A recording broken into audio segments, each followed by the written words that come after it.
This podcast is rated off for realness. Ladies and gentlemen, welcome to the Basement Bookers podcast. This is a wrestling podcast. I'm Rich the Riz. He's Basement Jer, and we like to have fun on this podcast, but we have something very real to talk about first. As everyone has heard by now, Jay Briscoe, one half of the Briscoe Brothers tag team, passed away on Tuesday in a head-on collision. He was driving his two daughters to cheerleading practice when someone from the oncoming lane drove into his lane. That driver also passed away. As of Wednesday, both daughters were in the ICU, with one of them requiring spinal surgery as she was unable to move her legs following the accident. This was following an update from Jay Briscoe's wife. We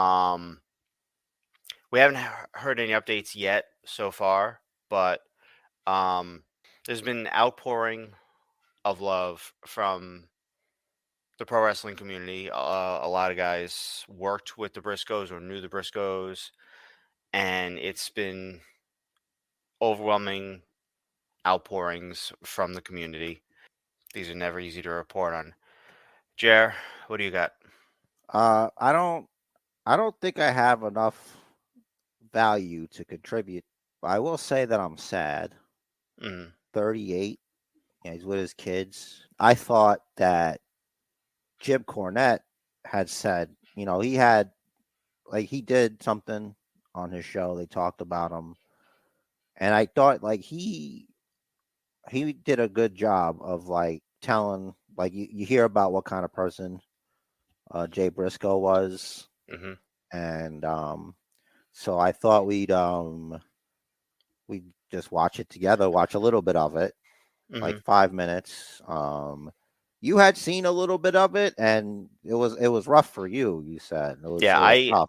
I heard this part, and if anyone hasn't, it's tough to listen to.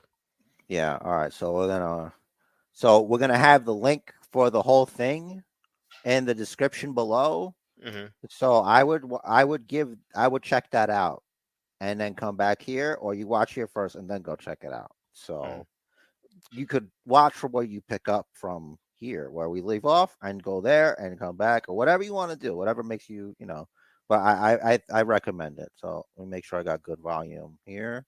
That's the first thing we got to talk about. It's that important. And a lot of times when shit like this happens, even if you really like or love the person or have known them however long, it's wrestling, folks. Let's face it. Unless it's old age or, cancer or some kind of unpreventable illness, in many cases, when you talk about something like this, personal habits or lifestyle, he should have taken care of himself. That there's some mitigation at least in that, but in this case, there's not, because it's fucking ridiculous. Through no fault of his own, he's minutes from his house, from the farm where they all live, the family all lives. You can, see everybody in the goddamn family. I think the way I've seen everything laid out, they all live there on the farm. And minutes from there, taking his kids to school, or not to school, but to cheerleading practice or whatever at the school. And some woman, girl, whatever, this was not, they weren't on the interstate. People can't picture Laurel County and Sandy Fork and, Delaware. It's rural. It was a 2-lane road, probably they may have been the only traffic. Who knows? And the woman, just for some unknown reason, crosses over from her lane, cross the middle lane, hits them head on. Boom. And she's dead, so we won't get a explanation from her over this. I hope maybe they found a cell phone laying around, because if they do a alcohol content test and that comes up negative, nobody can fucking exist without texting on the phone in the car anymore. But nevertheless, so both of his daughters are still in the hospital. And I mean, it's not like people are. You can't just be constantly hounding this family. Well, how are the daughters? So the last I heard was what they had posted. It was a day ago that one was in surgery, back surgery, which doesn't sound good, and the other one was stable but still in, critical condition or whatever. But just taking them to cheerleading, and I got an email. I got a number of emails, not only personal but also to my website. But this from I don't know this guy named Scott, but he's a listener and he's from Laurel County or Sussex County, Laurel, Delaware. I said Laurel County a few minutes ago. Whatever the case, Scott from up there in Sussex County. He wrote, "I can truly say that our little community." Shit. Our little community has never been so heartbroken than to hear the news of Jay's passing. Schools and businesses are closed. They closed the school district for the day in honor of them because of what Jay and his family meant up there. But schools and businesses are closed. Social media is exclusively an outpouring of love for Jamin Pugh and his family. Jay was a frequent sighting out and around Sussex County, Delaware. I've never met a more friendly and down-to-earth human being in my entire life. It didn't matter who you were, what color your skin was, or your sexual preference. Jay was a friendly face to all. I was proud to call him friend and look to him as an example of what a father should be. I can only hope to be half the father that Jay was to his children. He was an A-plus father up until the very end, as he was killed taking his little girls to cheerleading practice. Our community will never be the same after this horrible tragedy, but he will never be forgotten around these parts. Jay Briscoe was a legend, and his memory will live on forever. So I have to stop because I gotta do a podcast still, That's like, I thought to hear that, I think everybody, to hear what someone says, someone that knows you, that knows the person. Mm-hmm. Jim Cornette knew him, and this man knew him, and they closed the schools, bro. Businesses closed. Mm-hmm. He obviously meant a lot to a lot of people in that community, and obviously in the wrestling community too, but in his own little town of Laurel. Yeah, you could tell the kind of life you live by, how people react to your passing. A lot of people are just devastated. So I think, like I said, the link is going to be in the description. Mm-hmm. So you should check the whole episode out. Kind of, makes you think, about life. You could do everything right. You could be the best person. Then, life just happens.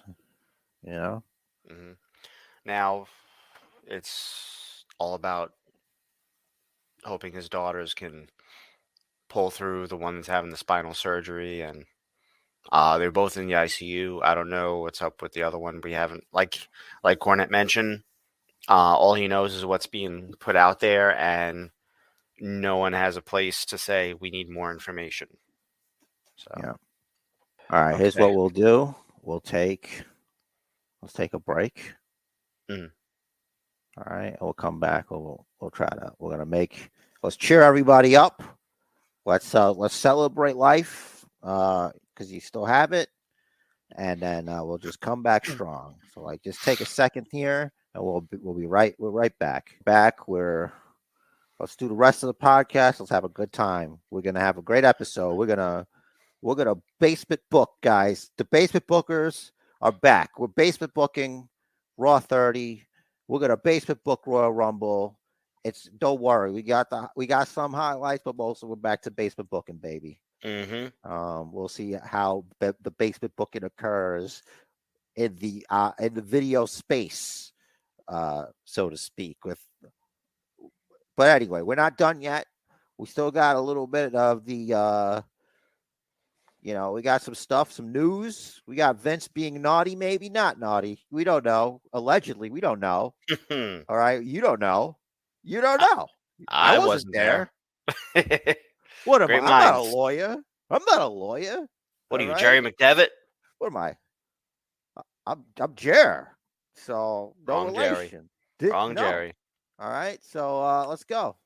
Rich, what do you got, man? All right.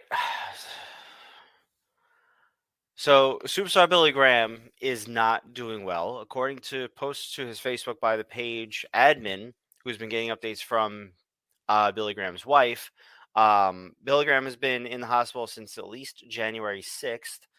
An MRI revealed a bad ear infection had spread to the bones in his ears and part of his skull.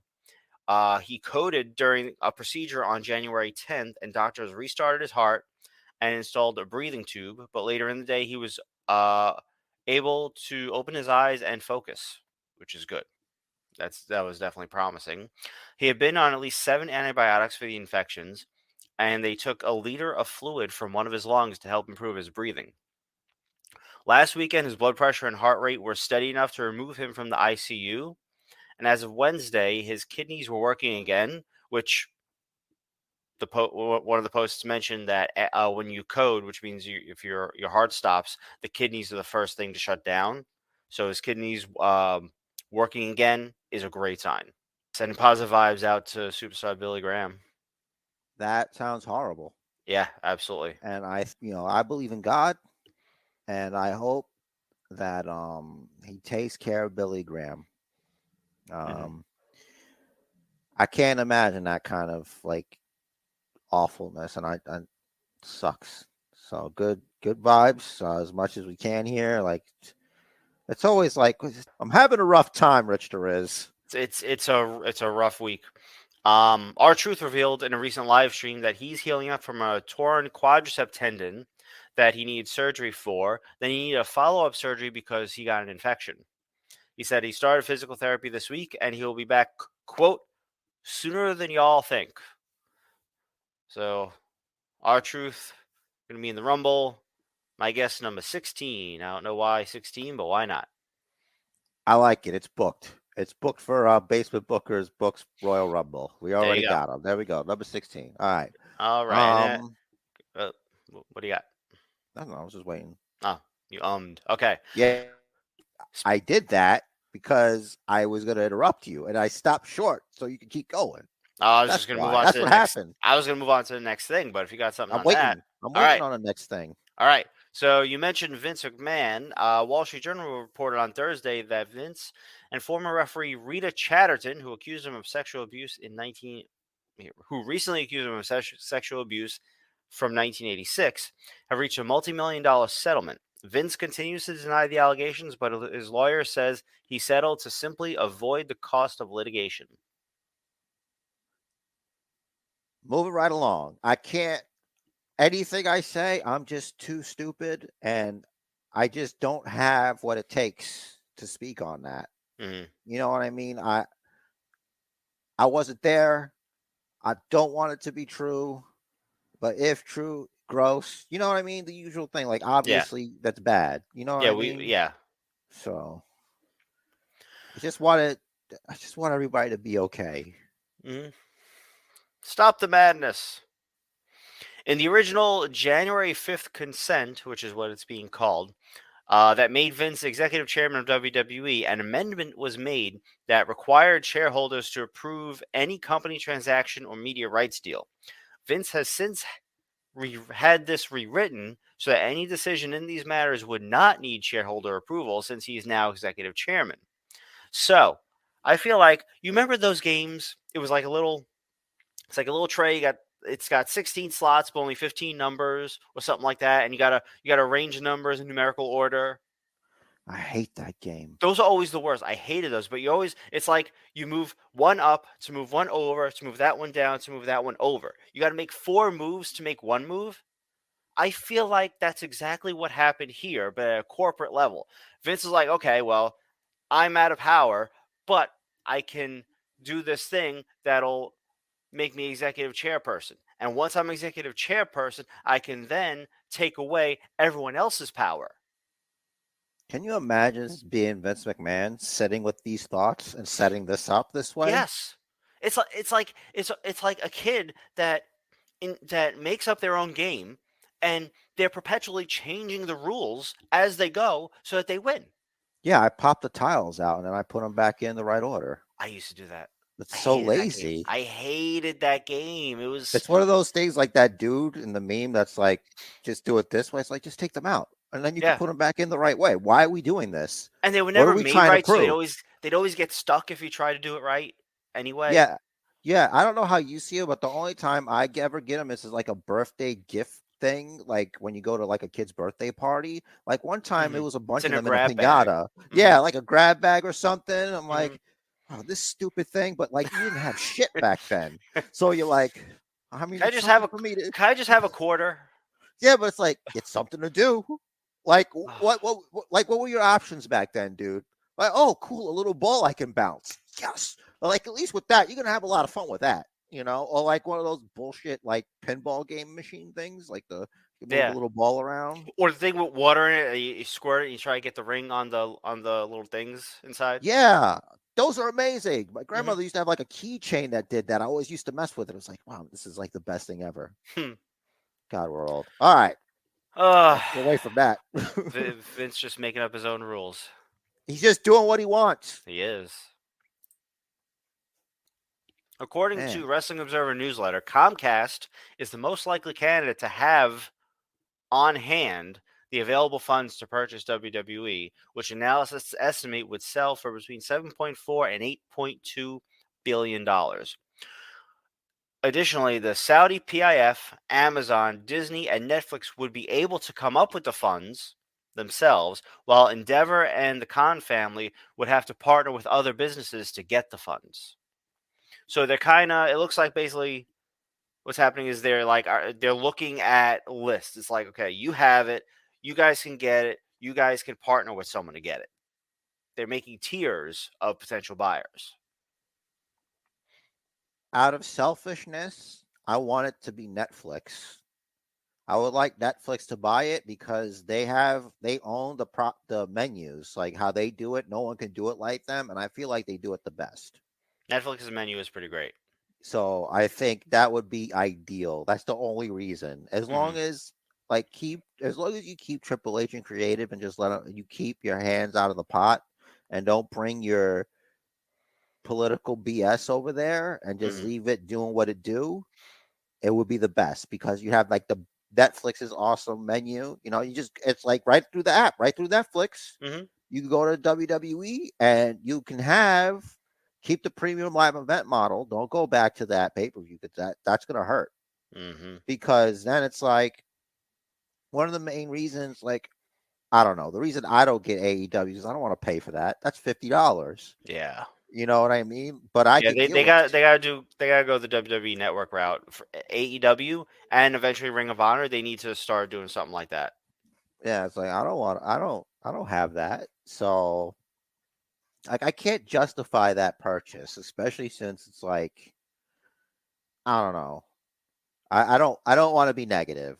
Let's just say like it's a big ask, especially in 2023 now. Yeah, I get them because I can I balance it with, well, it's only for a year, not like WWE's 8, 10, 12 a year, whatever it is. Yeah, if you think about it that way, it makes more sense, I suppose, right? And yeah, and the cards are always super stacked. It's like 11 hours of content that they shove into 4 hours or 5 hours even. Yeah, but how do you go from like tag team bloody no anything goes tag team match from a Rampage. How do you escalate that to pay-per-view? Like, it's like, where do you go from there? You got to have an exploding barbed wire death match or something. Maybe. What do I know? All right. So It speaking of sounds good on paper. it does. It sounds good on paper. I feel like you're booking already. Hey, the wheels are always turning. Mm. So speaking of Triple H and in being in charge of creative, in a talent meeting before Raw, Triple H again addressed Vince's return, letting talent know that while Vince can make creative suggestions, Triple H is still chief operating officer and still gets the final say in creative decisions. I For hope, now. right? I hope that this is a case. This is a case of quelling anyone's concerns and not is he trying to convince them or himself. It might be a little from column A, a little from column B. Mm. You know what I'm saying? Yeah. It's truth to this. That sort of thing. Yeah, we'll see. Well, okay, so I have something for the Rumble booked, which actually goes to Mania and beyond. I'm just gonna say right now, I hope it's not what happens. Okay. So, spoiler alert for that. Oh man, it sounds juicy. Devon Dudley himself revealed on Twitter that he left WWE this week. Didn't say why, didn't say what's going on, what he's planning on doing, but I believe it was Bubba Ray did send out on social media a photo of him and Devon holding like every title belt they ever held together. It's time. It's time to bring the gang back together to put over the Acclaimed. Wow. I don't know. I'm just making a guess. You can book that if you want, Tony. Yeah, It's not even original. You probably had that thought like 2 seconds after you saw 2 seconds before Devon sent the tweet out. Mm-hmm. You already sent out the offer. He's got Twitter vision. Yeah. He's got the power to know when to get people. Yep. I'm not sure if Devon can wrestle. I remember he had some health issues. He had to have surgery. But you know what? We'll see. I mean, they put Saraya back in the ring, so who knows? He could manage Powerhouse Hobbs. That might be what Hobbs needs. Can Devon talk? Absolutely. So there you go. Huh. That would be great. All right. Wait.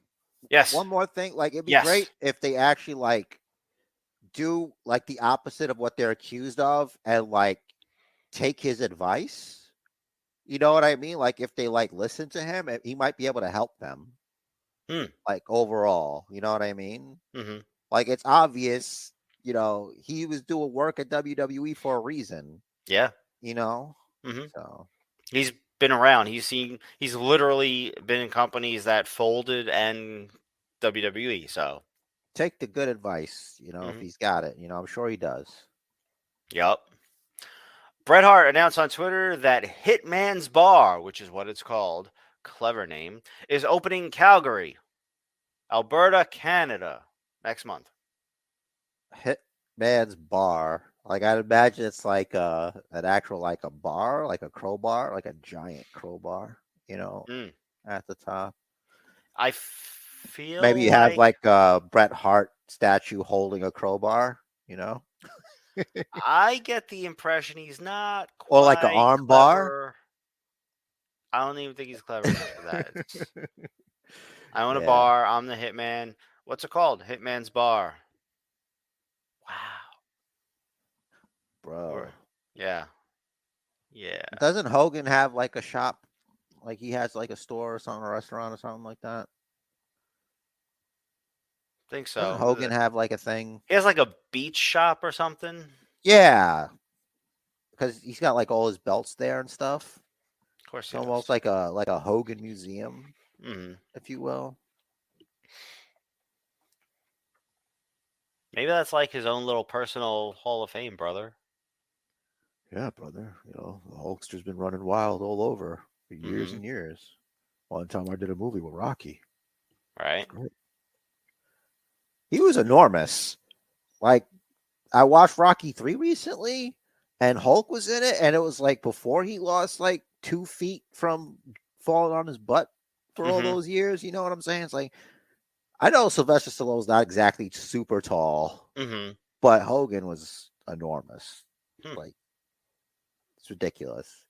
A lot of young people don't realize Hogan used to be the man. Hulkamania, Yeah, brother.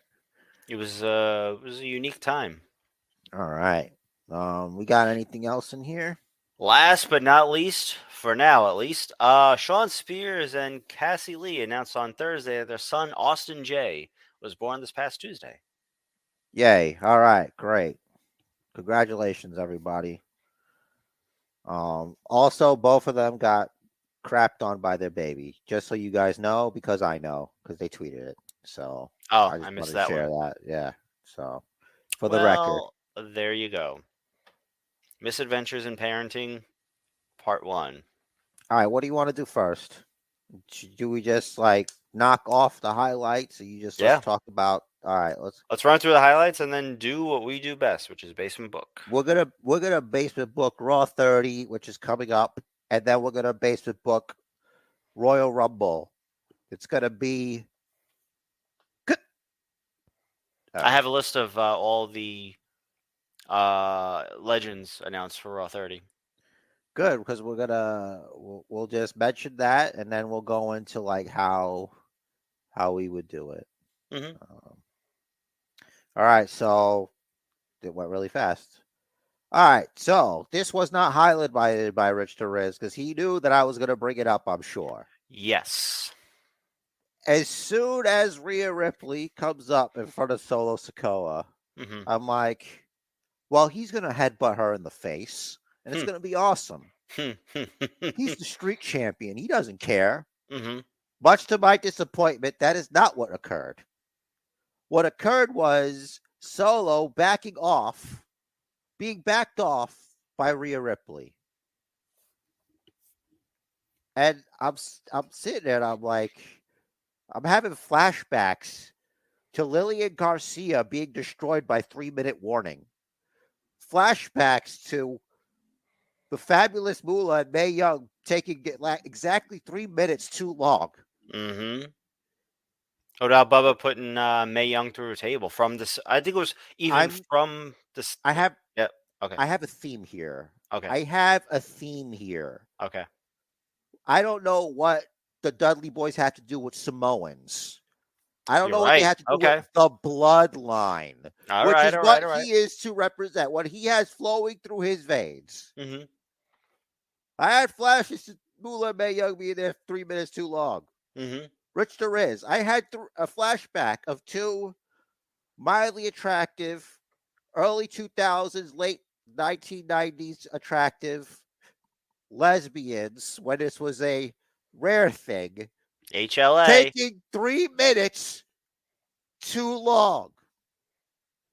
There's And no such now thing as I 3 see minutes too long. this. That's right. Nothing makes me more like I'm blown away by what just happened here. Mm-hmm. But luckily, I've got a solution. And that solution will occur when we book Raw 30. Do you think this was Roman's reaction when he saw Solo back down? That was mine too, actually. Yeah, like Tribal Chief, me, you. No, not you. You didn't care. You didn't highlight it. Or this one? Dude, it was more like I was hurt. Like I was like, why would you don't put him in this position? Right. What are you doing? That's the key. It's exposing. Yeah, it's like, come on, guys. Yeah, oh, he's a savage, but he's a noble savage. He would never. Yeah. Okay. All right. So it's like they paint themselves into a corner, or they try and build. I wonder if, like, from the writer's perspective, are they trying to build tension, and then they just like falls flat because he can't they just hit her. I know that wrestling is a dance, if you will.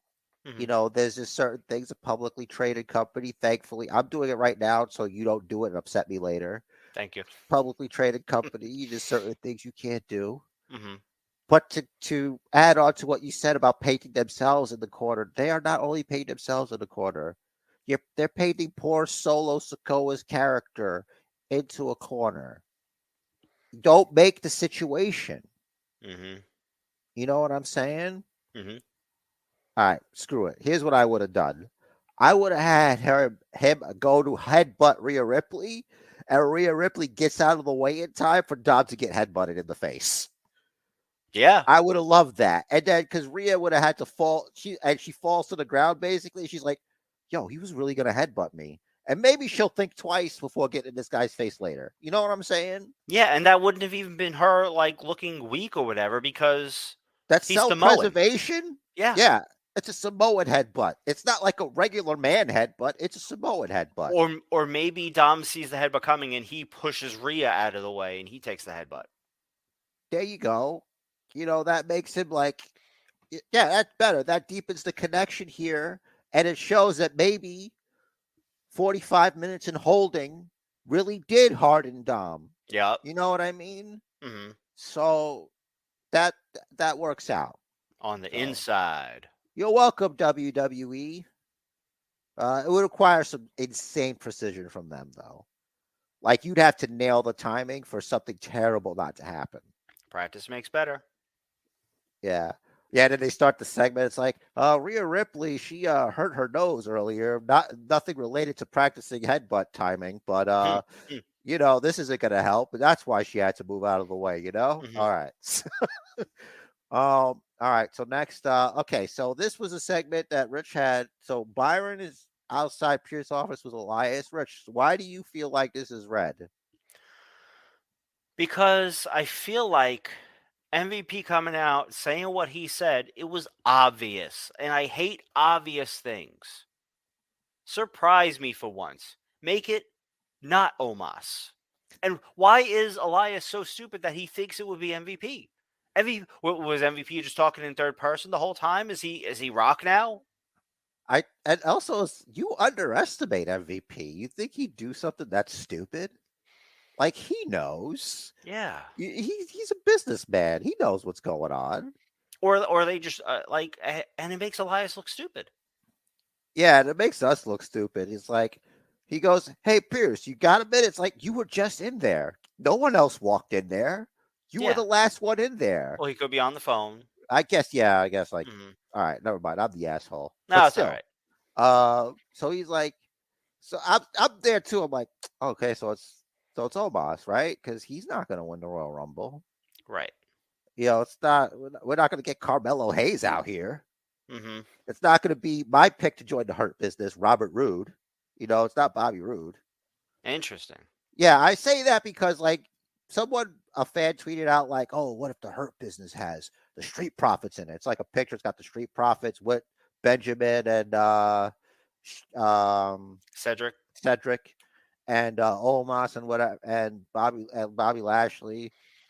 And then, like, PvP replies, he just adds every black wrestler in there. Let's put it all together. Let's do a cookout. Mm-hmm. You know, it's like, why does it have to be that? And I'm sitting there, I'm like, you know what? Robert Roode would be great in the Hurt Business. Looks good in the suit.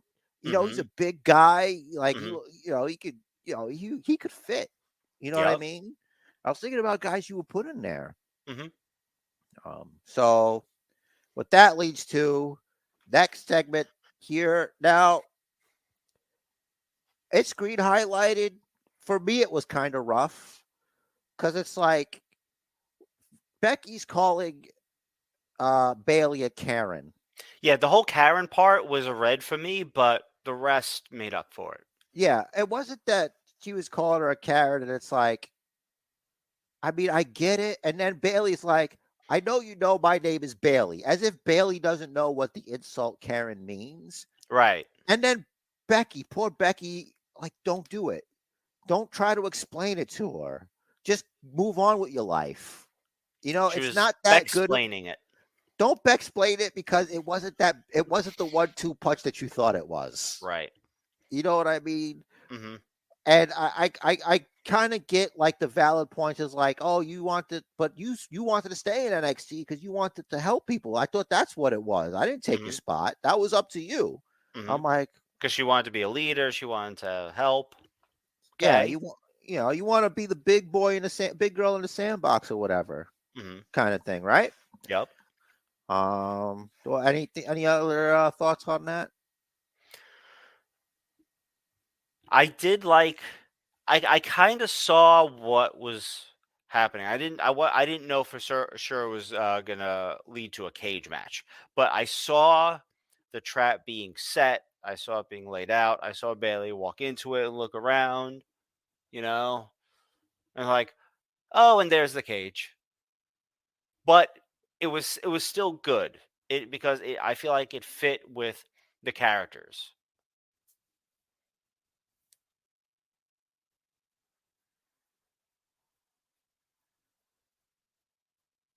I'm doing it again. I'm doing it again. Yeah, I'm doing it again. I remember too late that I could unmute you. Yeah, you can. You just like how I can mute you, I can unmute you. So Yeah. all right. Good. We could assist each other. So anyway, back to what I was saying.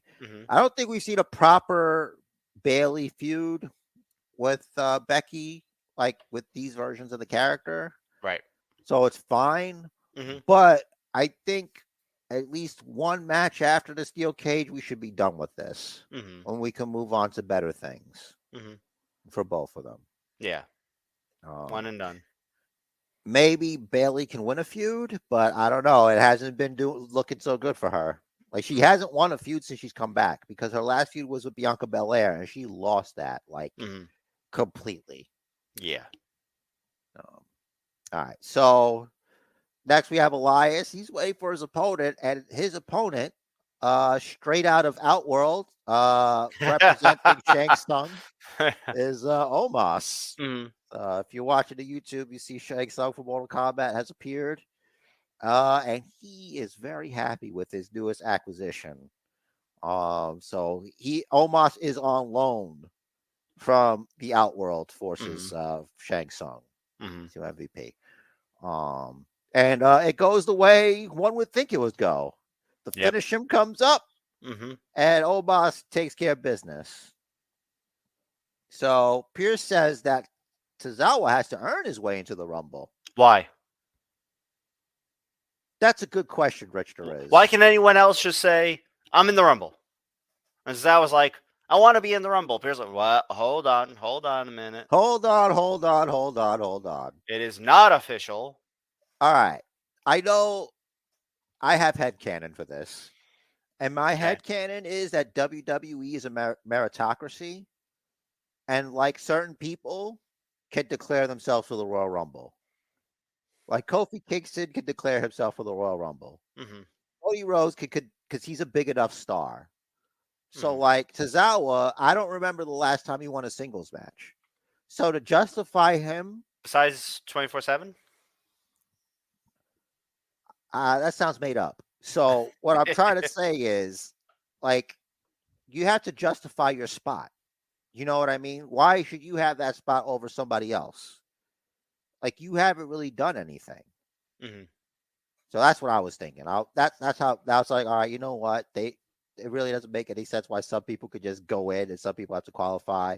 Like Top Dollar Ricochet. Ricochet had to earn his way in. And he's had a better, they're not like AEW where wins and losses matter, right? So it's not like even in 2022, Ricochet was Intercontinental Champion. He did great. And he still had to earn his way in. So I thought this was justified. Fair. But tell me, Well, listen, I'm just like you, and sometimes you gotta move on. You know what I'm saying? I feel you. All right. So next, we had the KO Turnbuckle head segment for me, which is stupid boy howdy, just Bo Howdy, just over here. It's somehow distracting Bianca. So it's like Bianca's not stupid. She should have just did her move. I'm like, what are you gonna do? Hit me or something? You're a guy. That's not how it works. We just saw how the rules work here. Just do what Mhm. you're gonna do, and just move on with your life, and just laugh in his face. Mhm. You know what I mean? Just go. Mhm. You have no power here. Pretty much.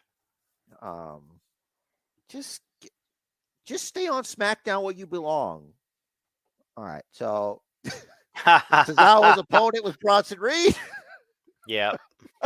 I thought you'd get a kick out of that. So if you're listening, Bronson Reed does like his own little claw, and I'm like, what can I put here? A cookie. It's great. It's perfect. It's like he wants a cookie. It's like, all right, here you go, buddy. Mhm. Oh, I can't have this unless I win. I'm doing it for the cookie. Come on, the cookie. That should be his music. I did yes. it all for the cookie.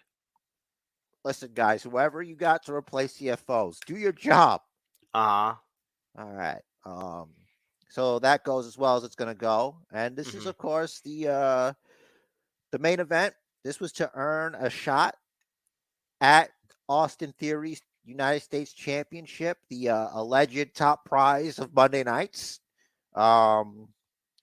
So this was cool because, fun fact, you get the Miz and Dolph Ziggler in a match together in 2023. Yeah. They every year these guys wrestle each other. It always happens apparently. So first Seth eliminates the Miz because he's in like a figure four by Ziggler. And then there's the water spit to the face of Theory, which I caught there for you. Yeah.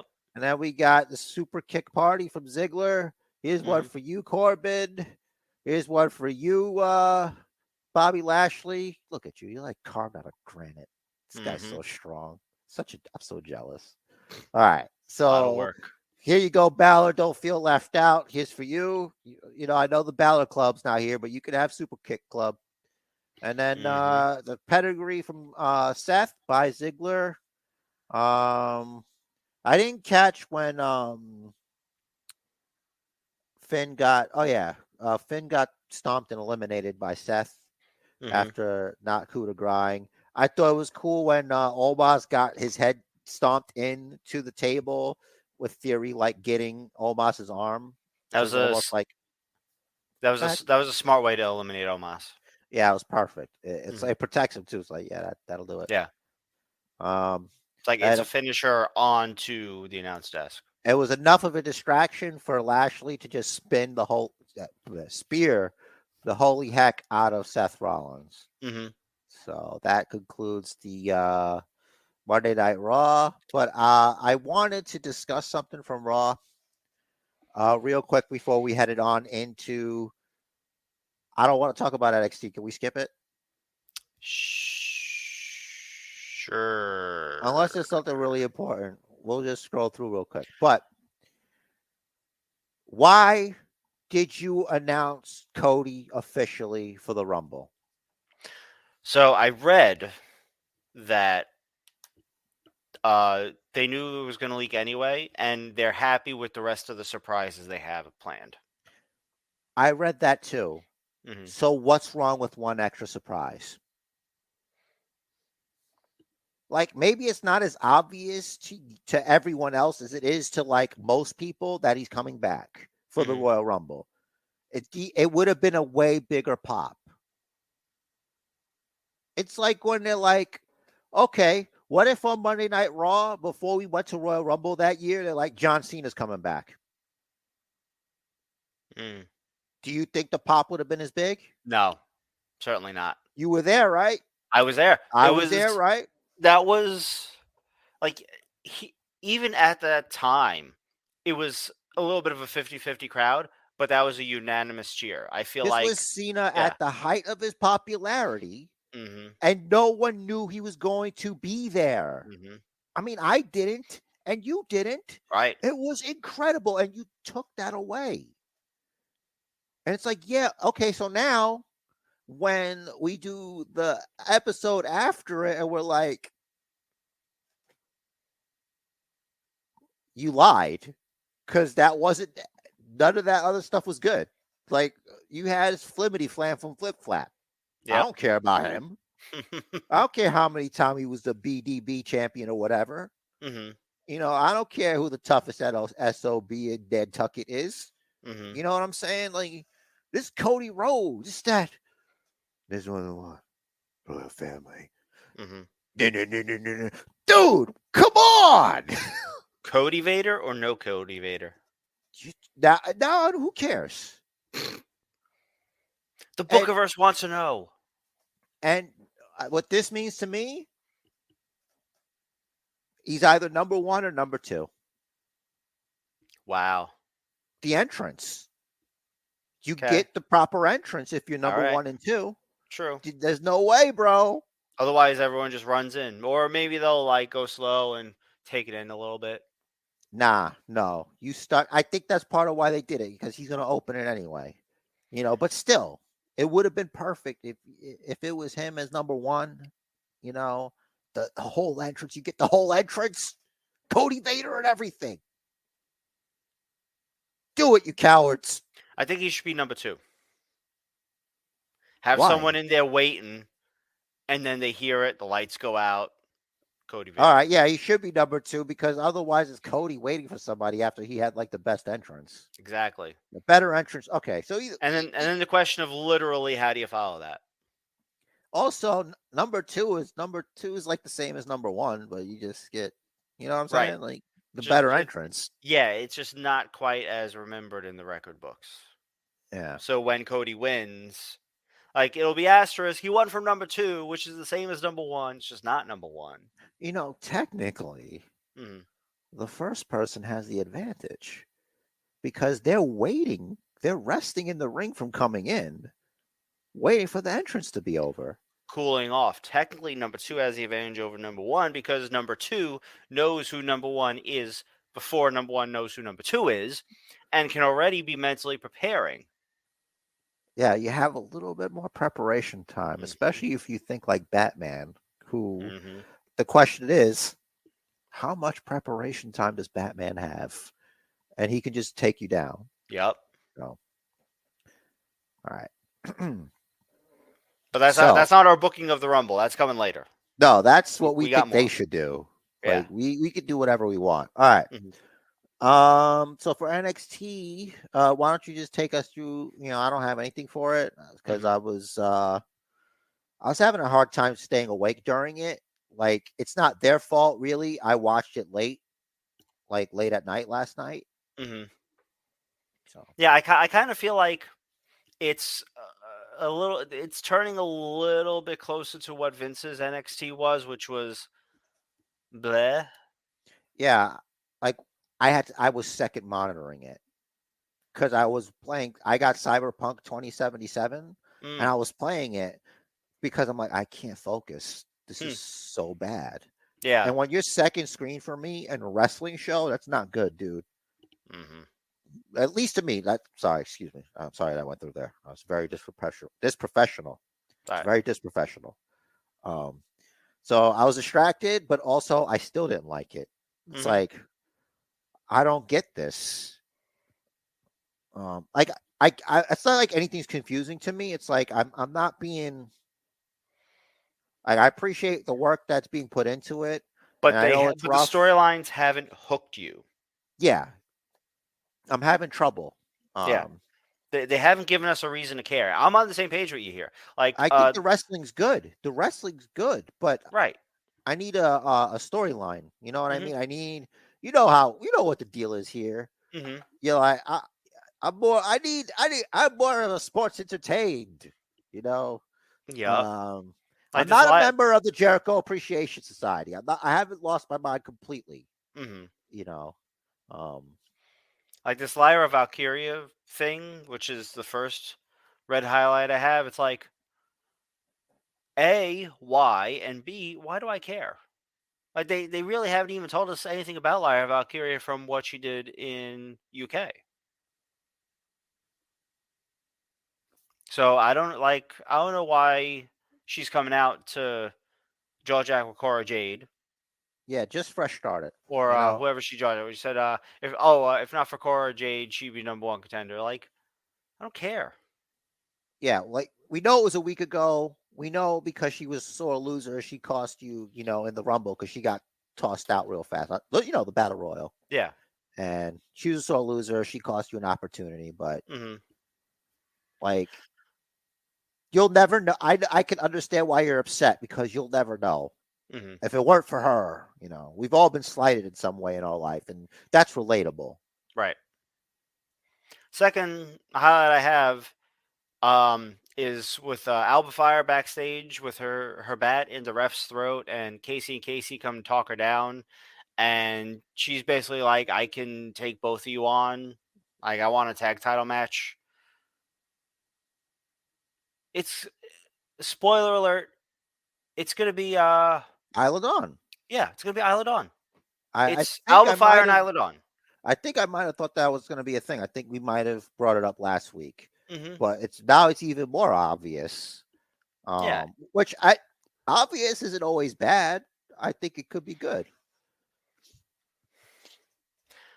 I think they'll make a formidable tag team. I've said it before. I really, really like the Isla Dawn character, and I think they are Best dressed. Yeah, She and has I like think the coolest outfits. she absolutely does. And I think they're showcasing her in the proper way. They're presenting her properly, and of course she's making the most of it. To tag team with Alba Fire, great, cool, but I feel like it's in a way coming from out of nowhere.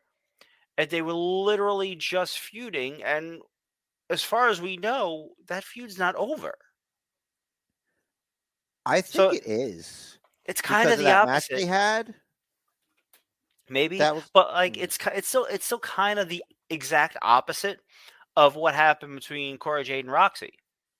I know, but this is not like it's a new thing. Mm-hmm. Like, just look over on the main shows.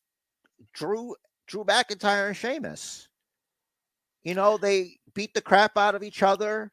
They have There, great accents. there was And more then, time in between, at least. yeah, but it's like, I kind of like it because it's like, how it's iron sharpens iron. Yeah. You know what I mean? It's like, wow, you're tough. Like, you're really tough. But I'm also tough. Mm-hmm. We're pretty tough. Why don't we have gold? Yeah, it's like You know what now I that we know mean? which of us is better, now let's team up and just dominate. Hell, now that we know that we're both monsters, Yeah. and we should monster together Mm-hmm. and have monsters with belts. Co-monsters. Yeah. The Mad Lads. I think that's the story with, where she's like, where they tried to say, oh, like she's sacrificing herself. It's like, no, I just thought she missed her on the table spot, but I guess this was supposed to go this way. Mm-hmm. So, Whatever. Then we had that segment with Chase U backstage. What bugged me, I couldn't hear what was said in the video that Andre Chase played. Like, I put subtitles on, subtitles couldn't catch it. I didn't want to make it much louder. I don't want to make things loud than I have to. well, I might be deaf because I don't know. I didn't hear anything. Yeah, so whatever. I think it's weird. You're a wrestling company and you have a college, university, like. Let's not go into I think it's weird you're a wrestling company territory, okay? Okay. You're opening doors you don't want to open. Speaking of doors I don't want to open, I don't like Toxic Attraction not getting an entrance. I didn't like the post-match bickering. I don't like that they're teasing a breakup between Gigi and JC. All right, cool. Me neither. But eventually this is how it goes down. Don't let them be All a right. tag team. I feel like yeah. I don't know. I'm just hoping if they do split them up that Gigi gets the push. Yeah. All right. Let's head over to JC. No. I think they're both great. Mm-hmm. All right. So let's go on and move over to SmackDown briefly. We got to move it along here so we can basement book a little bit. Yep. All right. Whoa, let's go too fast. It automatically starts. So that's great. So here we are, Roman Reigns. Everybody comes out the cars, and like the Usos, they do the Mm-hmm. with Sammy, and look at Paul Heyman and Paulie in the background. He's just looking at Sammy. He's like, and we've all been here, Rich Torres. We've all been here, early on in our lives where we thought we were cool with somebody, and then just get that, and then poor Sammy just, he's putting out the fist to get the bump. Tribal Chief just keeps on walking, and then the look on Sammy's face. It's almost like you can see the bit where his heart is breaking, like in that Simpsons meme. Yeah, right there, Rich, there is. And so after that, Yeah. I had to compose myself because I felt hurt for Sammy. LA Knight defeats local talent Fred Jones, which I thought was funny because Fred Jones is a character of Scooby-Doo. And this whole Bray Wyatt LA Knight thing is very Scooby-Doo, if you ask me. This pitch black match is very Scooby-Doo, if you ask me. Yeah. It's Scooby-Doo, yeah. All right. So That's good. Thank you. So all right. We all know I'm a Firefly Funhouse mark, so I was happy with this. I thought, oh, this is cool. I miss Firefly Funhouse. It goes in, and there we go. Bray Wyatt and the Moth Crack. Got the. I thought that was pretty funny. The wife was in here for it for a little bit. And Yowie Wowie. Bray's basically like, you done did it now. And Rambling Rabbit's like, I like LA Knight, man. Don't hurt him. And basically, whatever happens to LA Knight is all his fault. I don't know. You got anything else to say about this wacky little segment here? No, that was about it. Other than we're getting the obvious, definitive tie-in now between what Bray Wyatt was with the sort of, well, I guess with the Fiend and the Firefly Funhouse and Uncle Howdy. We're kind of just adding a new character here. Yeah. And then we had the Hit Row, or Hit Rope. Hit Rope. As they're called, sometimes referred to. So they beat Humberto and Angel.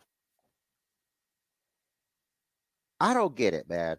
Like, Humberto Carrillo and Angel Garza are super good.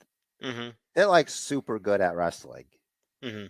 I think they should have won the match, honestly, because the Hit Row doesn't lose anything by losing it. Like if they get disqualified or something, do it that way. Yeah, They went too crazy on them, went too ham. Yeah, I was gonna say that we just haven't seen Angel and Humberto in a while. And also, did you notice that the tag team championships are being defended separately? Yes, that's interesting. A decree was made. I don't know if it was like officially like announced. It wasn't announced on TV, but internally, Triple H is separating the tag titles. It was one of those. We made it super simple for you guys to figure out. Like, don't at me because this looks pretty simple. Right. When they say Raw Tag Team Championships, and then on SmackDown you have a tournament for the SmackDown Tag Team Championships, and in case you had some questions later on, in the graphic for Kevin Owens versus the Tribal Chief, the head of the table, the War Chief, Roman Reigns, the championship is both colors. So it's the Undisputed Universal Championships. So don't at them. Right. So there's no questions. I like stuff like that. It's like you can see with your eyes what's going on here, which is nice. So then we're back, Sami Zayn, he's going to the Tribal Chief. And the Tribal Chief's like, listen, man, I just expect more from you guys. You know what I mean? And Sammy's like, no, we love you, the Tribal Chief. We'll do whatever. And Roman's like, listen, what I want you to do is you make sure you get the cars ready, call the pilots. I want that jet ready to go. We're leaving. And F Greta Thunberg. I don't care what she says. I'll fly private. And then she said, how dare you? And then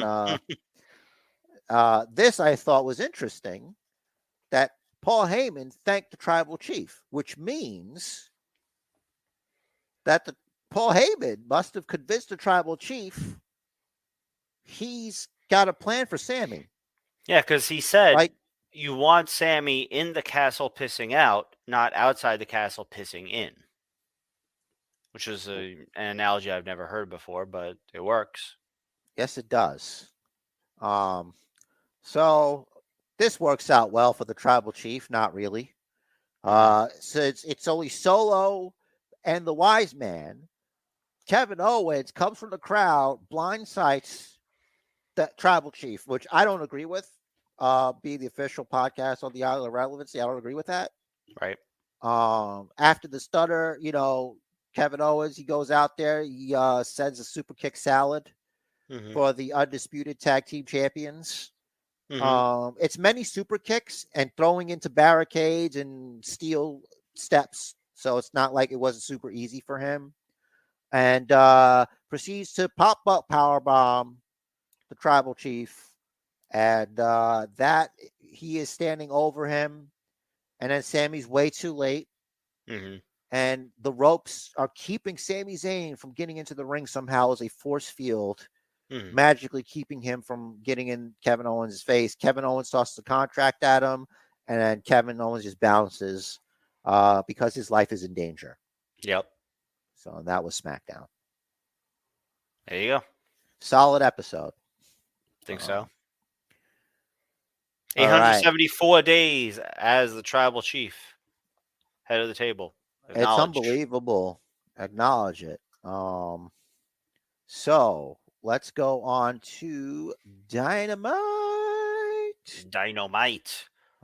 Now, why if there's a first match, first highlight here?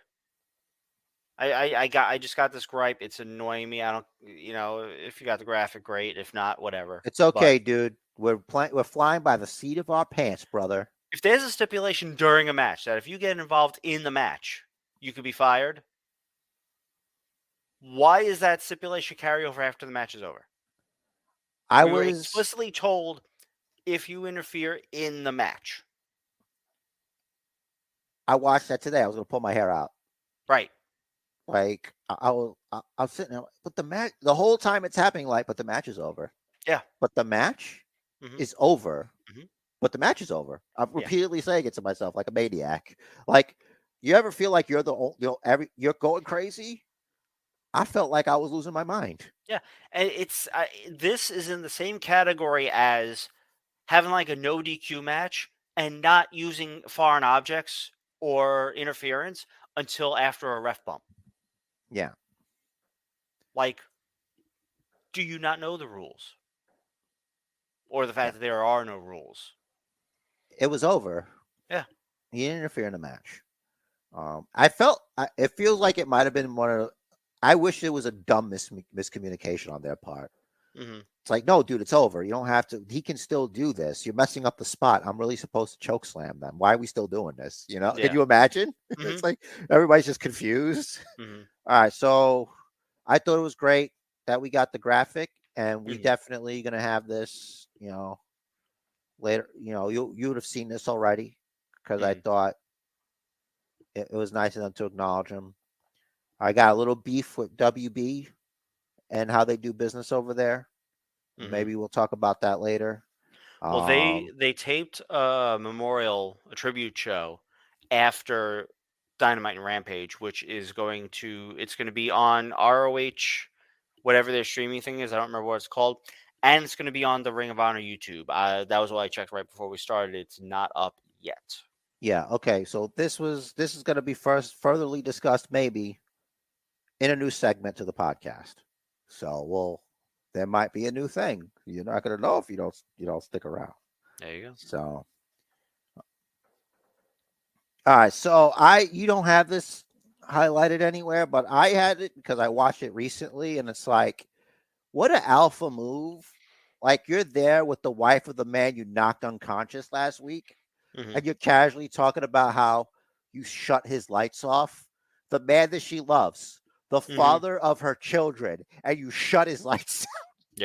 Yep. Knocked his dick into the dirt, as he said. So to speak. Yes. And I was like, this is incredible. This is great. And then she went and asked what's next for him. And then it went too long. Yeah. You should have just left it alone and just leave it at that. I think Hangman is great, but some folks need to be men of lesser, like few words. Mm-hmm. Like fewer words, more of an impact. But the more you keep going, it's like, man, this guy's cool. Then he keeps talking. It's like, yep, see, he's still kind of cool. And it's like, okay, why, dude, you're already cool. Why are you doing this? And it's like, Mhm. no, not anymore. You're not. You know what I mean? Mm-hmm. But I thought it was pretty cool how casual. Like, I had a lot of fun with Renee. We'll see later. But this is not the last time you see her. So who knows what's next? I stopped listening after that. So next we had Daniel Bryan delivered the Psycho knee to Bandito over here. Really, it looked like he shut his lights out. Mm-hmm. And I really appreciated Danielson, Branderson, mean mugging it to the camera, knowing full well MJF was watching. Mm-hmm. And he's going to keep running people over. Then MJF's like, listen to me, Daniel Bryan, Brian Danderson. All the smarky things. I'm better than you. Salted to the earth, big belt. Bye. Next, we had, I thought this was interesting because this is one of these like light switch things to me. Because it's like, okay, so Tony Storm and Saraya are heels now. Yeah. Right? Just out of nowhere. They just are. Like, their whole attitude is just mean girl. They went full mean girl in this. So it's Saraya and Tony Storm and Hikaru Shida. And, like, Paige is like, listen, you need to stay back here. Oh, actually, wait. In this frame, Tony is like, listen, she wasn't trying to do that. She didn't know any better. Sheeta wouldn't do something that's stupid because that'd be really dumb. And then I'm like, wait a second. No, that's what she did, though. She did do that, though. We did watch it back. What was your plan there? Because it didn't look like it was to help them. So Tony's giving her the benefit of the doubt. And Soraya's like, fine, but you better stay back here. And Sheeta's like, she just disrespected me. So this next segment, MJF is slapped Brian Cage. There's context to this.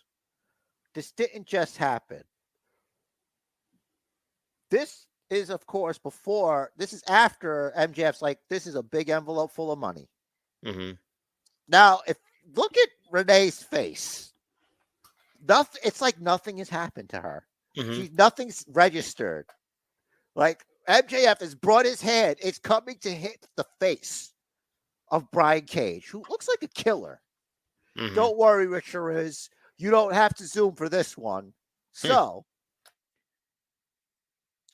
this is Renee's face as this is happening. And a microsecond later, when the contact comes, here it comes. Bam! And then it's almost like MJF hit Brian Cage so hard that the disrespect landed on Renee. Like, she caught disrespect, and that's what hit her. Because, like, you can see she got caught with some disrespect, some residue of disrespect. And Prince Nana got some, too. Nana's like, oh, that grazed me. It just went right. She swallowed some of that disrespect. It's in my mouth. It's in my mouth, she says. And then after, like, full motion, she's like, oh, this is crazy. And, of course, you don't have to worry, guys. Basement Joe's got your back. It's right up close and personal. Chris Nana's like, oh, hell no. This did not just happen. A 187 is about to occur here. Trust me, I know. So then he's like, money, man. This is more money. And by the way, the envelope wasn't opened. MJF is assuming that this is more money that Brian Cage and Chris Nana have ever seen in their life. That's effed up. On that alone, I would pick him up and put him through the set and then walk away with the money. What's Yeah, why not? stopping him from doing that? Mhm. Because if you ask me, Brian Cage looks like a guy where this isn't a problem. Mm-hmm. This is not a problem for Brian Cage. Yeah, it should have been one of those deals where this is more money than you've ever seen in your life. This is the first half. You get the other half after you do the job. Yeah. Oh, that's really good, dude. Thank you. That's really awesome. Thank you. Terrific. All right, so we are back with the women's match. It's Willow versus Toni Storm. Sudden heel Saraya and Sudden heel overacting Saraya, Sheeta. And which, by the overacting way, Sheeta. Mhm. I'm fine with Saraya being a heel. I prefer that.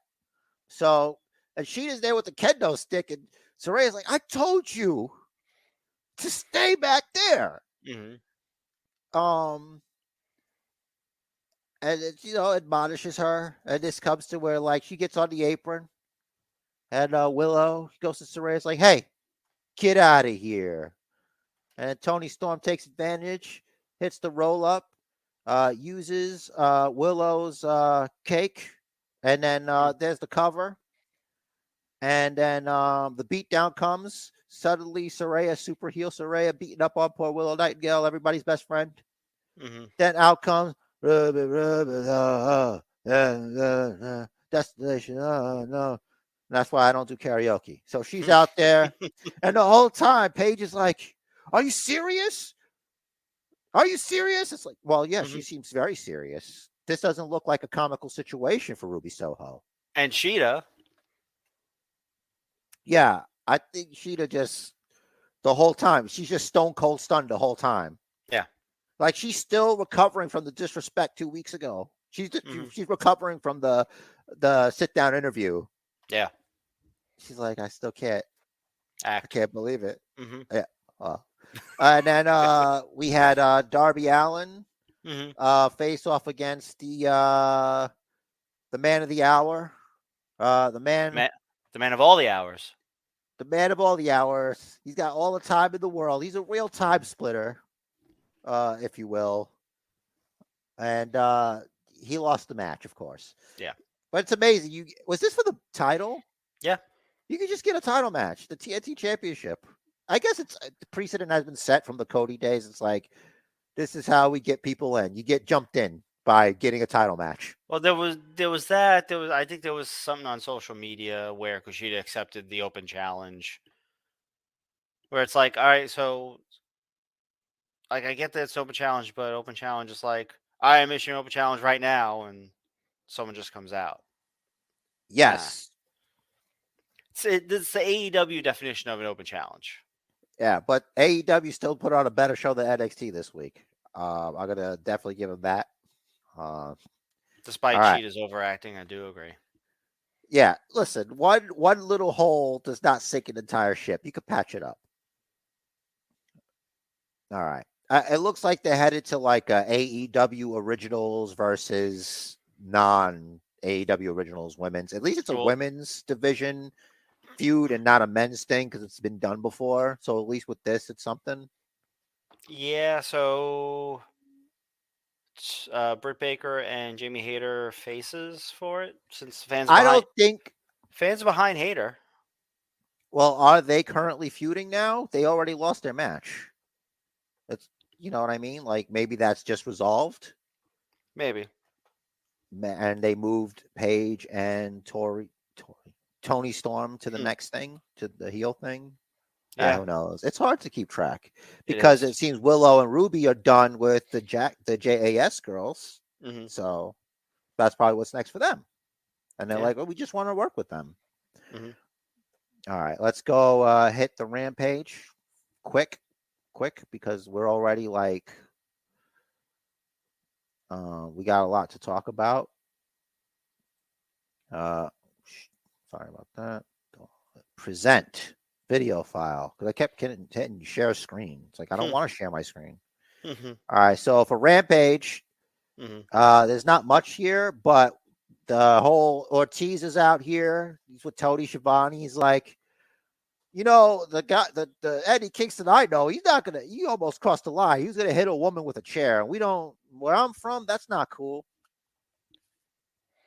Eddie Kingston comes out and he's With a like chair. with a chair, and it's not for sitting. Right. It's not for sitting because Ortiz was like, "Is this what would?" This is, of course, when he's like, "What would Homicide think?" Mm-hmm. And then he said, "Don't ever do this. I don't care who you are. I don't care how big you are. Don't ever accuse Eddie Kingston of being a fake tough guy Mm-hmm. because he will try to end you." And this is with a friend on TV for work. Mm-hmm. So just think about what could happen to you. So he Yup. didn't take kindly to being called a fake tough guy because as soon as that happened, bat, chair to the stomach. And then bat, chair to the back. And that's a wrap for him. And then the other thing we had, it was Action Andretti, and he beat Daniel Garcia Mm-hmm. with the Shooting Star Press. Yep. And that's it. So if I was Danny Garcia, I would say it was the pants. It was hard wrestling in those pants because they were a Had to gift from be. Sammy Guevara, and he sabotaged him. He knew that those pants were a size too small. He did it on purpose to sabotage him, Mm-hmm. and he didn't appreciate that. That's what's going to be the excuse because the loser, if he loses, he doesn't team with Jericho. Yep. So They just don't have the right ventilation. You know, it could make a stuff. difference. Yeah, stuff's got to breathe. Stuff's not breathing. If you can't breathe, you can't fight. 100%, That's all I'm saying. especially your boys. Yep. All right. And we're not talking about the New Day. All right. So Monday Night Raw 30th anniversary show is tomorrow. 30 years of Monday Night Raw. Rich, there is. What the heck? Crazy. Monday Night Raw is an important show. It's a very important show. It's a very special show. A lot of those years we spent them together. Yep. Monday Night Raw. This is very big. So how would we book Monday Night Raw 30? Knowing what we know. And how would you do it? Well,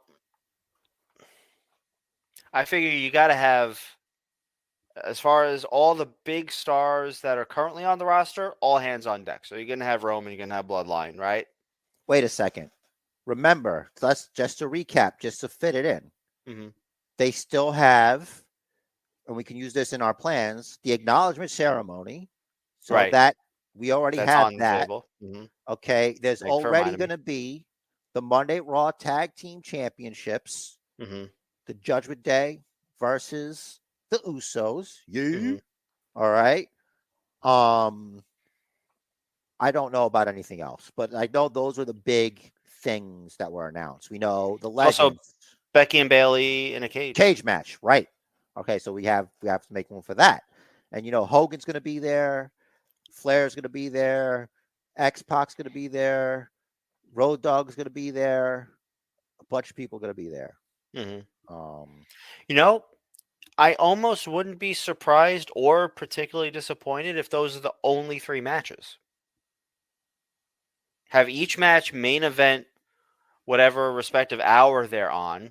Have your backstage segments with legends, have interaction with current superstars, and then have current superstar storylines, a little bit of advancement with just some tomfoolery backstage, have some conversations as people get in people's faces, maybe a pull apart or two. All right, for the record, this Raw 30 takes place in the Bookerverse. So let's open up Monday Night Raw. All right. We'll open Monday Night Raw with no other than No Chance in Hell. Vince McMahon comes back. I like where you're coming from here. All right, so Vince comes out. Everybody's cheering for him. They love him. They're throwing flowers. Streamers. First is Pyro. You know, he comes out and he has the microphone I don't think, you know what? I'm not going to bring, he does this to strut to the stage. He's not going to go to the ring. Mm-hmm. He's just going to look around, just take it in. Everybody's cheering. And they say, welcome to Monday Night Raw. And then mic drop. And then he just leaves. He just leaves. Mm-hmm. What do you think of that to open it? I like it. Or He now just leaves. does he do it exactly like that, or does he do it the way he did for the first episode? Welcome everyone to Monday Night Raw. Before he got all like guttural. It's kind of hard to do that. We don't have a time machine. Like his voice is never the same anymore. It's not going to sound the same. Like if he tries to do it, he's still going to sound like a older, gruff man. Now on his way, who may or may not be a pest. on his way from the stage to the back, maybe in Gorilla, does Money Inc. confront him? Okay, saying he I'm owes with you here. he owes money on his taxes. All right, and then what From happens? sale of stock.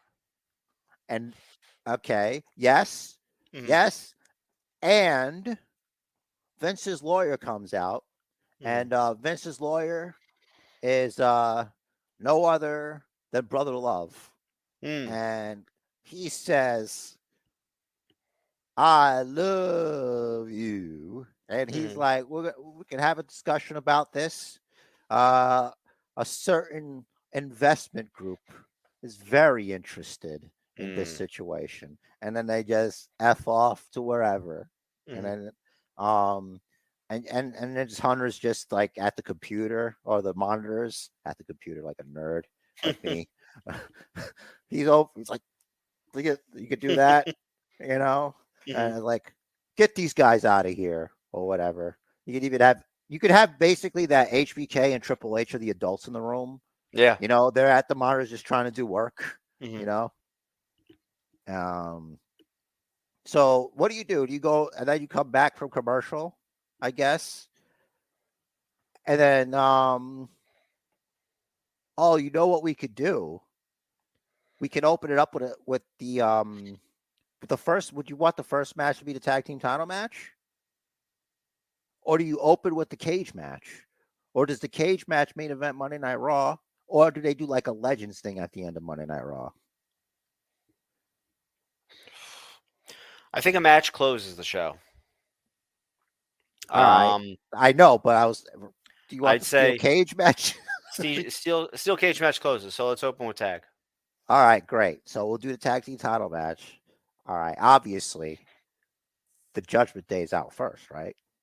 Because they're not the champions. Right. I got a question here.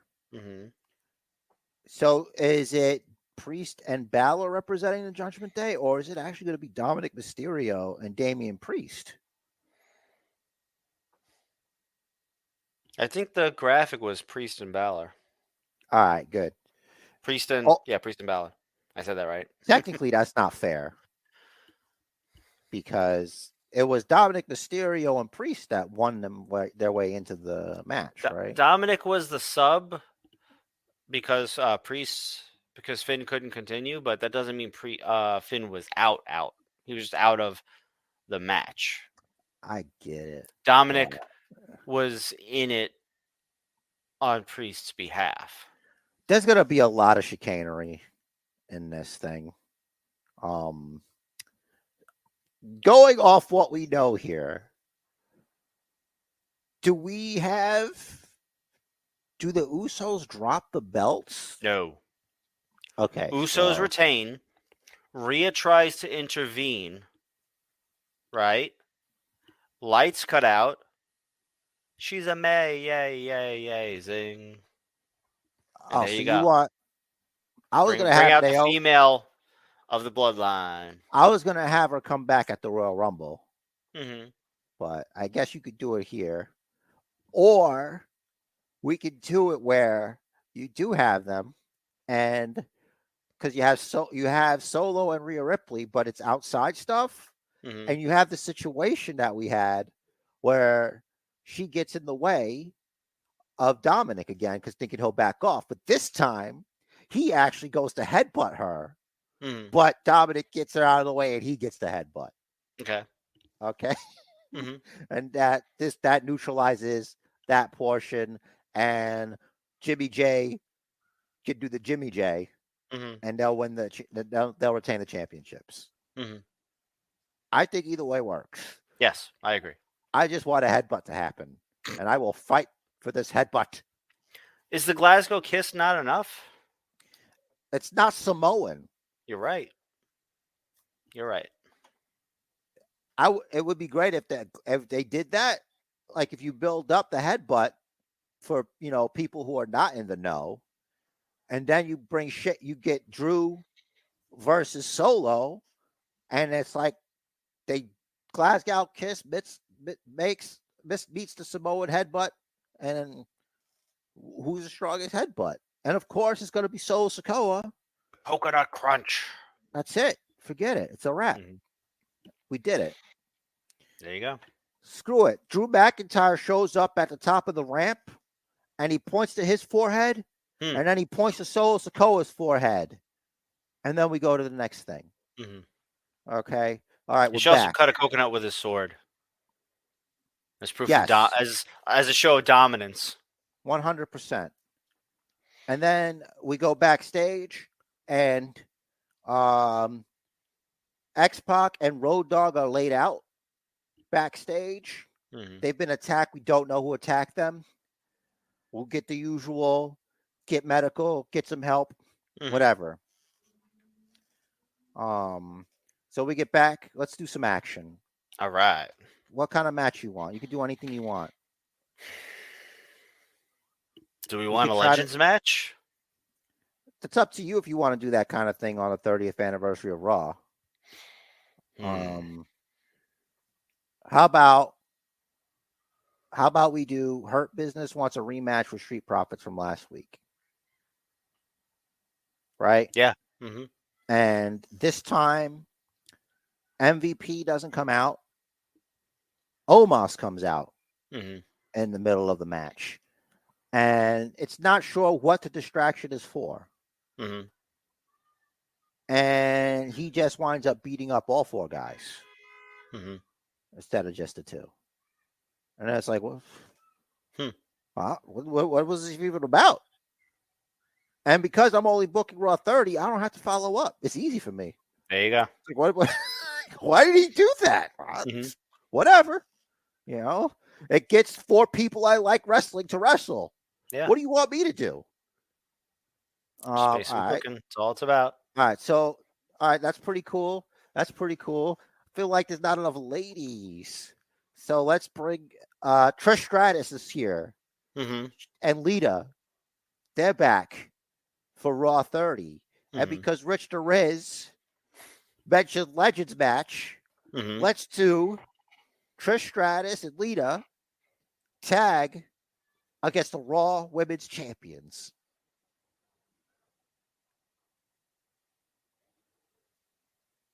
There's your Legends match. What do you mean the Raw Women's Champions? The tag team champions. The Raw tag team champions. The women's. Like, why are you playing stupid? Like, there's only one logical thing. Like, you could put it together on your own. You know what? Like, obviously, I mean, the women's tag team championships. I'm sorry, I should spell it out. Yeah. Like, you know what? They weren't featured at all this week, and they kind of slipped my mind. All right. So Trish Stratus and Lita come back, and they wrestle Damage Control. Yes, I love it. For the Damage Control titles. goes over. Of course. No. No. Because we don't have to follow up. We're not trying to make this the biggest Raw 30 ever. I think you should have a huge women's tag team title match, and the belts change hands because you're thinking, oh, it's Trish and Lita, they're not going to win, but they win. So you subvert expectations. We were talking about predictability. Like, no what? Oh, that's a match like that's going to happen on Monday Night Raw. It's the 30th Raw, dude. 30 years. Yeah, it's kind of crazy. And you get your Legends match. Yep. All right, so it happens like right there. The faces go over. Bailey's yelling at the fans, "You stupid idiots! It's all your fault." Yeah, she comes out after and she consoles them because they're very upset. You know, because she didn't get involved because she needs to be ready for her cage match against Becky. She can't risk being injured or anything going into a match later on. That's right. So that's fine. So then we get back from commercial, and HBK, Triple H, they get an update from medical, and they're like, "What's the deal? Like, who did this?" And it's like, "I just got a phone call. We're gonna find out tonight." And so whatever. So what's next? What do you want to do now? I'm looking at this list here. I think You we got to get have Hogan and Ric Flair do something. yeah. But before we get to that, we got backstage the new women's tag team champions being congratulated by Alundra Blaze, who's there, and the Bellas. Oh my God. And I can't Ronda, believe it. and then Ronda walks up with Shayna. They're both all upset. They're like, we could have done that or something. Yeah, like they could have Complain been. about old timers taking their spots. What is this? Old Timers Day? Mm-hmm. I'm the baddest woman on the planet. Mm-hmm. And she's the baddest promo on the planet. Yeah. Together. And then they go Trish and Lita into defending the titles same night and switch again. Wow, you just gonna switch it back. Wow. Switch. Wow. It's not man. switching back, it's switching to Ronda and Shayna. Well, basically to the status quo. Because that's not the status quo, because they're Hall of Famers that don't wrestle. Mm-hmm. So yeah, but this this absolves Trish and Lita from making any other appearances. Well, see, here's the thing, Richard, is because it's Raw 30, we wouldn't have had to follow up. It's a contained episode. Mm-hmm. Who cares? But okay, fine. Like, I'm not going to shoot it down. That's your idea. That's what goes through later. Okay. Right. So, I hate it, which you're allowed to do, right? That's what friends do. So it's also like if Triple H did it, I hate him too. So it's realism. We're raw and real. Yeah. All right, cool. So next, all right, so Triple H is like, I want to know, he's out there. He's like, I want to know who had the audacity to attack my friends like that. And then all of a sudden, say yeah. It's like the roof just blows off. And it's the return of a revival, if you will. The top guys. And they come out in a truck. It's their truck, Rich, there is. It's even my camera went out of focus. You see, it went all blurry. It's like I can't. Camera's like, whoa! I can't register the excitement. Mm-hmm. And they're like, you're probably wondering what happened to your friends. I hope that you don't have to take any Gig Coca Lobo or whatever, because you're all so old. Mm-hmm. But we don't appreciate the disrespect that was visited upon us at Raw 25. But this is revenge. And you're lucky that your other friends aren't here, because we would have hurt them too. Mm-hmm. We're and then Wheeler is like, listen, wait, what do we call them here? I forgot who they were. I forgot their WWE names. This is terrible. Scott Dawson and all right, I like Cash Wheeler better. No, Dawson was Dax. All right. So whatever their names were here. And Triple H, because we don't want to be responsible for widowing your wife and making your children fatherless, we're not going to go down there and beat respect into you. And they don't care what they got to do. But tonight, They're not going to get a title match. That's for SmackDown. That's their problem. We're not doing that here. This show is really stacked. We just wanted the Revival to come back, Yeah. so we put them out here. I thought that was pretty cool. See ya. So obviously we'll do the cage match, Mm-hmm. and then who goes over?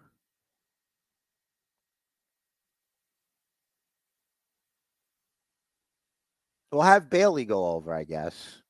Yeah, she hasn't won a feud in a while. She hasn't like won you a mentioned. feud. Mhm. You could have her cheat. Maybe there's another member of Damage Control. We could get a new member of Damage Control. Hmm. And a new member of Damage Control is whoever you want, Rich Derez. Whoever you want. They could be the new member of Damage Control that helped Bailey win the cage Piper match. Niven. Piper Niven. Could have been anybody because we're just booking Raw 30. It's not our problem anymore. We're just it doesn't have to make sense. That's right. And there you go. That was Dewdrop. Now she's Piper Niven. It could be like you don't even know. We could even had her come out of the bottom. We could have had her Big Show, Bailey through the cage. Yep. Oof. Or that she could have Big Showed Becky through. She was trying to get at Becky for whatever reason and cost Bailey the match. It's not Bailey's fault. Yeah. All right, that's a pretty good Raw 30. There you go. Now all they got to do is beat that. Yep. Ridiculous thing for these basement booking idiots. All right. Let's do Royal Rumble. All right. So I got the number 30. So first of all, I don't have the brain capacity, and this episode will not be 3 hours long, so we're not putting every number.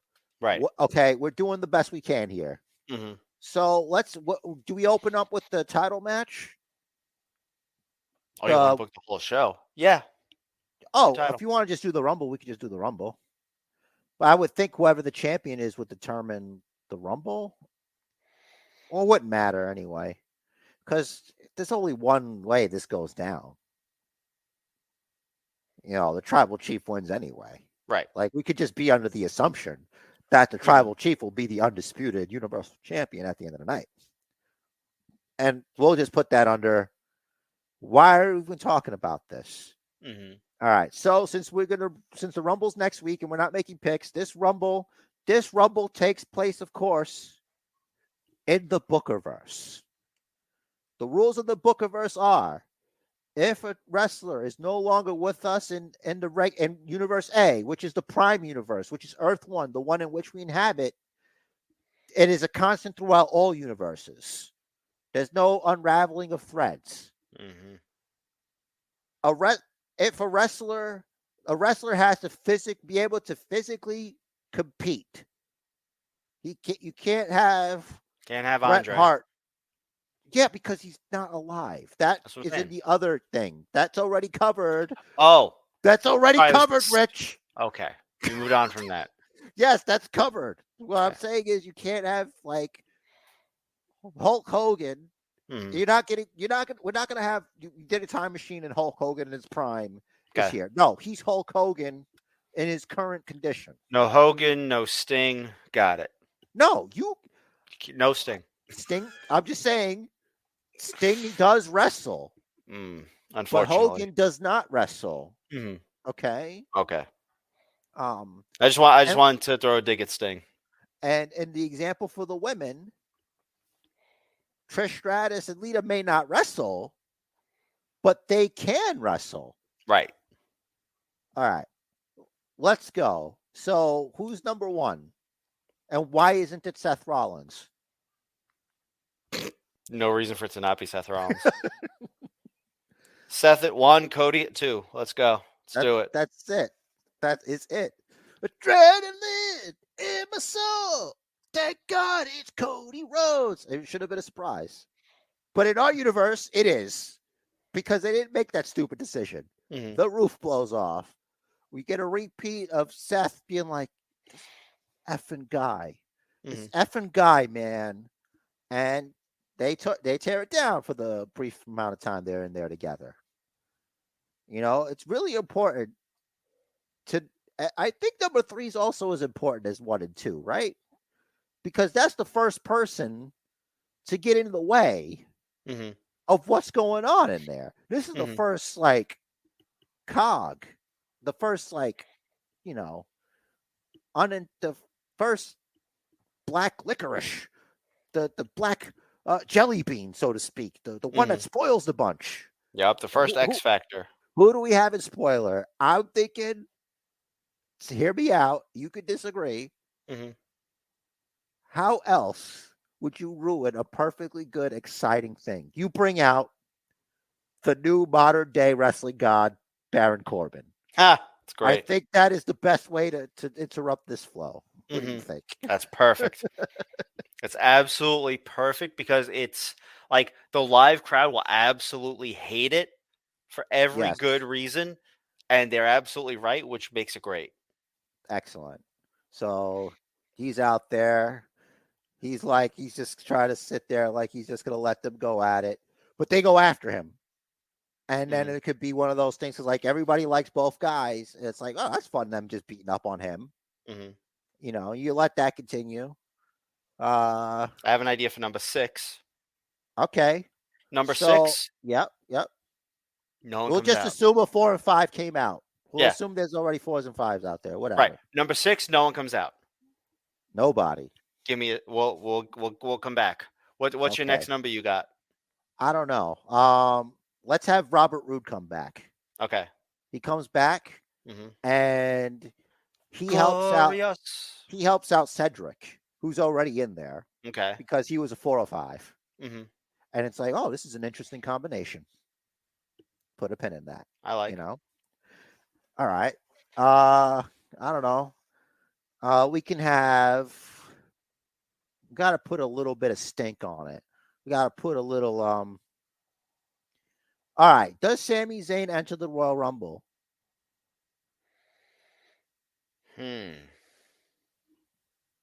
Because we know Solo's got to be in the Rumble, right?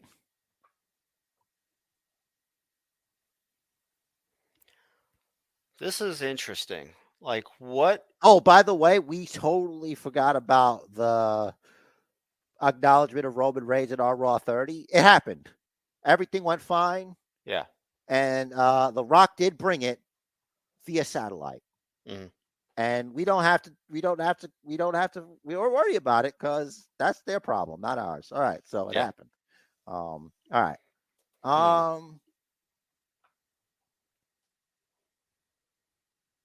Okay, so well, whatever. Solo comes out. It's not like he's going to win the Rumble.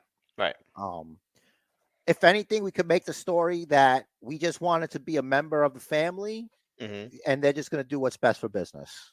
We'll just think of it that way because I don't know how else to swing this. You know, let's not put the Usos in there. Let's save those spots. You know, they got to defend the tag titles anyway. Yeah, they defended them, or they're going to defend them, whatever or not. Who cares? That's not the problem here. We're just worried about the Royal Rumble here. Okay. I say, I say you bring out Kenny Omega. You put Kenny Omega in the Royal Rumble at number 10. That's a surprise. Yeah, why not? Kenny Omega. And then you can have it where Cody eliminates him. Okay, I got number 9 though. All right, go ahead. Actually, I don't. So I haven't thought about number 9. I've been trying to figure out who comes out at number 9. But at the same time as the actual number 9 comes out, number 6 comes out. R-Truth. Because he was looking at his number upside down. He thought he was 9. That's great. And then whoever he comes out with is like, what are you doing? I'm number 9. Truth's like, I'm number 9. And they'll go back and forth. It's like, that's a 6. Oh, my bad, dog. My bad. I got an idea. You can have it where that number 9 was Omos, and he just like chucks R-Truth like a cross, like a slip and slide. Just nice. She goes straight under the ring, like Titus style or something. Nice. You know? I like it. And then eventually he makes his way back in to get eliminated by Omos. Yeah. So that could work too. Of course, Kofi's in it. You gotta do the Kofi spot. Yes. You want to book the Kofi spot? How does this even happen? You know, like how do you book a Kofi spot? He could do anything. He's like Spider-Man without sticking to walls. All right. So, because remember they botched it last year. Yeah.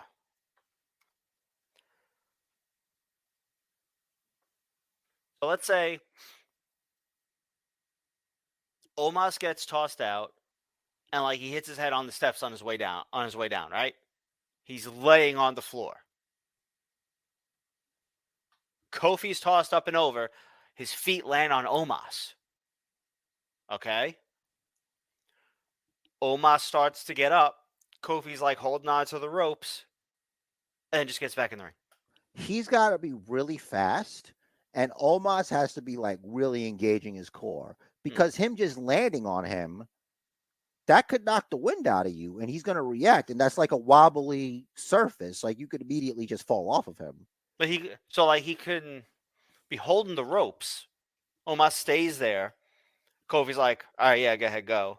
And like Omos starts to get to his knees. Kofi's kind of like surfing on him, holding on to the ropes. That's going to be hard to do, but yes, fine. Fine. Okay. Good. That's all right. So then he gets super kicked by Seth Rollins. Back up and over. Yeah, and he's done. Okay.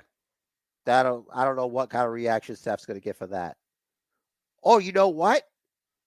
That can happen after the Young Bucks have already been in.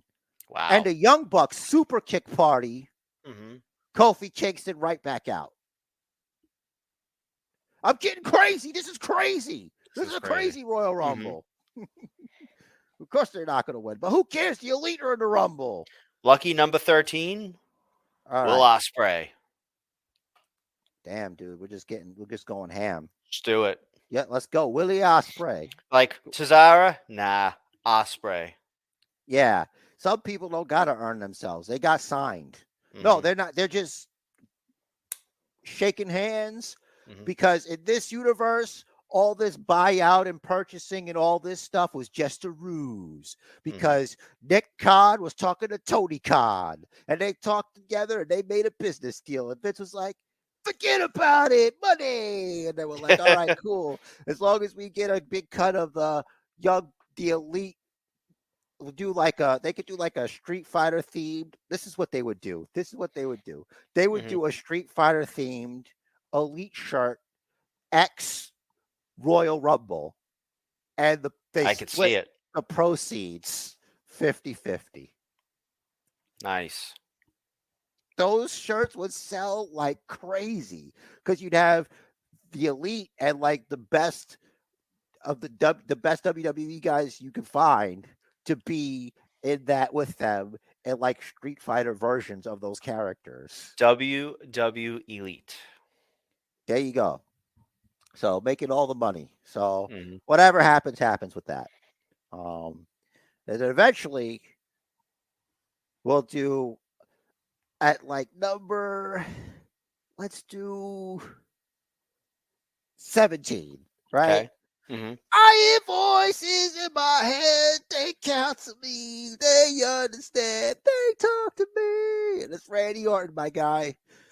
We don't know when people are being eliminated. We're just throwing people in. All right. So Randy's there. We got Randy back. You know what else would be cool? It'd be hilarious if it's like Ric Flair's music comes off and then Flair comes out and he's dressed to wrestle. And then like Charlotte comes out and she like covers him with a robe. It's like, no, we're not doing this. We're not doing this. We're not doing this. And instead it's Andrade comes out and he takes his spot and Andrade is back. Yo, like that's how you do it. You go. That's how you do. So I'm imagining Charlotte trying to cover up Ric Flair the way friggin' King was trying to recover Kat. Yeah, basically like that. But you're also trying to keep your adult father from being on a list. Yeah, you're living too close to the playground. Get over here. So that'd be pretty cool. It's like the visual of that. All right. Keep it going, man. Keep it going, baby. So if you have a winner, I have my own winner. All right. Well, it's obvious that the winner I got for this one, is Kenny Omega, because this is a Royal Rumble that takes place in the Bookiverse. Yep. I don't think So- there's a bigger WrestleMania main event than Roman Kenny Reigns versus Kenny Omega representing All Elite Wrestling versus the Tribal Chief, the head of the table for the undisputed Universal Championship. If Kenny Omega wins, Mhm. he does take the belt. He's got the belt, and it can appear on Dynamite. Crazy. So that's what I got for the winner. All right. Since we're already done, we're doing winner now. I think we went a little crazy anyway. So I think so. Yeah. Ready for mine? Who do you got here? Number 30. It's an entrance music we heard on Raw. No chance. That's what Oh you my got. God! Vince enters the Rumble. And with the help of Shane, Paid wins. double his appearance fee the last time he came to the Rumble. That's right. That's why Vince bought the company Mhm. to get more money for Shane. Yep. Vince wins the Rumble. He last eliminates AJ Styles, right? You're trying to get taken out. WrestleMania. Vince versus Roman. Who's the real head of the table? Undisputed WWE Universal Championship. You know, bloodline this, bloodline that, yada, yada. Shane. Nick Khan. Bruce Pritchard. And the ace in the hole. Johnny Ace. Johnny Ace. Distract all the whole nine. Vince leaves with the title. Well, I mean, it's going to be hard finding a podcast partner once the Tribal Chief gets his hands on you after that happens. I'm not saying I want it. I think it would make for crazy TV. Yeah, it would definitely be a reality breaking thing right there. Like, it would be the most ridiculous thing that could never happen. And that's what a Royal Rumble in the Basement Bookiverse looks like. So go ahead and email in on that one. Is that the cue? Sure. All right. Email basementbookers@gmail.com. Let us know what you think. Let us know your thoughts on who's going to win the Rumble. Basement Book Your Own Rumble. Let us know everything. We're going to have all the socials and the links below, too. I'm going to put that in there. It's always in every video if you're watching on YouTube. But Rich, in case you're listening, he's got it auditorily. There you go. Twitter, @BasementBookers, @BasementJR, @RichTheRiz. Where to find this podcast? Google Podcasts, Apple Podcasts, this one, that one, Podbean, of course. There are new hosts, Spotify, Amazon Music, TuneIn, iHeartRadio. If it'll play a podcast, search for us, you'll find it. Or Google, you'll find it. Siri will find it. They'll all find it. What else we got? Instagram, Basement Bookers Pod. Facebook page, Basement Bookers. YouTube, Basement Bookers. Check it out. That's where we're recording this in video right now. You see me doing something super with my hands. So I'm pointing at the camera and just got a party message. Thank you for being with us. We appreciate you. Time is very precious and valuable, especially yours. Thanks for all the new members and subscribers and people who like our stuff. It really means a lot. The match of life is scheduled for one fall, so make it count. And do what the man says. Follow the Booker.